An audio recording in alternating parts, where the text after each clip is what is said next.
Bang Uci, saya minta tanggapan dirimu kalau misalnya kemudian pintu masuknya, anggaplah kita mengutip dulu statement dari Mbak Fitri tadi bahwa itu masuk terhadap cawe-cawe presiden dalam pemilu bisa masuk dalam perbuatan tercela. Lalu sempat diangkat people power, ujungnya ini bisa ke sana loh. Kalau ternyata saluran aspirasinya ketutup semua. Ya. Apakah dirimu melihat bahwa akan ujungnya pada people power semakin besar bola atau gelombang ketidakpuasan terhadap pemerintahan? Biarpun saya tidak yakin, tetapi bagi saya itu langkah yang hak masyarakat untuk lakukan. Biarpun tidak mudah, memakan waktu lama, tapi juga itu tidak boleh disumbat. Tapi lakukan dengan cara-cara konstitusional. Jangan destruktif, karena destruktif pasti juga dilawan dengan cara destruktif. Kita sedang memasuki saat-saat akhir menuju pemilu. Ya. Setiap kegiatan yang destruktif akan mempengaruhi masyarakat dan efeknya menjadi sangat luar biasa. Kita sama-sama tahu semua yang hadir di ruangan ini tidak mau kita menghadapi chaos. Ya. Ya, tetapi sekali lagi sebagai aspirasi itu tidak boleh dihambat, tidak boleh digunting begitu saja.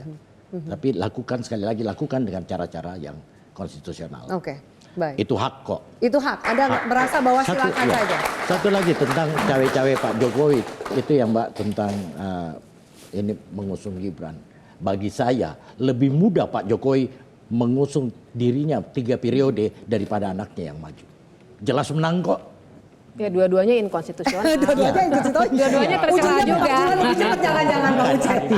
Artinya daripada bicara soal Gibran yang mesti Pak Jokowi majukan, belum tentu menang Gibran. Oke, saya minta tanggapan. Ya, silakan. Enggak, tapi mungkin ini ya kaitan sama tadi etik dan segala macamnya. Kita juga jangan lupa bahwa Pak Jokowi juga kan ngubah PP nomor 53 tahun 2023 di mana menteri dan wali kota yang maju sebagai capres cawapres tidak perlu mundur atau cuti gitu. Bahkan kita sendiri bahkan bingung gitu ya, kemarin ada pasca debat 1 minggu Pak Prabowo kampanye di mana-mana, kita bingung itu sebagai Menhan aktif atau sebagai capres. Okay. Hari ini datang ke acara BUMN, perayaan Natal BUMN itu sebagai Menhan atau sebagai capres. Itu kan juga secara aturan mungkin atau boleh. Atau makan malam presiden sebagai Menhan atau sebagai capres gitu ya. Itu mungkin secara aturan boleh, tapi kan secara etik kira-kira boleh apa enggak sih, kira-kira gitu. Itu sopan apa enggak, itu wajar apa enggak.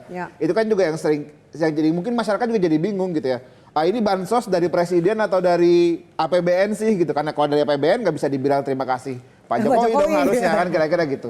Ini sumur dari Kemenhan atau dari capres sih gitu, itu kan harus jelas. Itu mungkin itu yang mungkin jadi kekesalan masyarakat juga ya. Ini kok jadinya bercampur semua ya. Campur semua, dan mungkin secara aturan tadi boleh gitu, tapi kan secara etik kayaknya nggak pas juga gitu. Oke, baik. Gitu sih.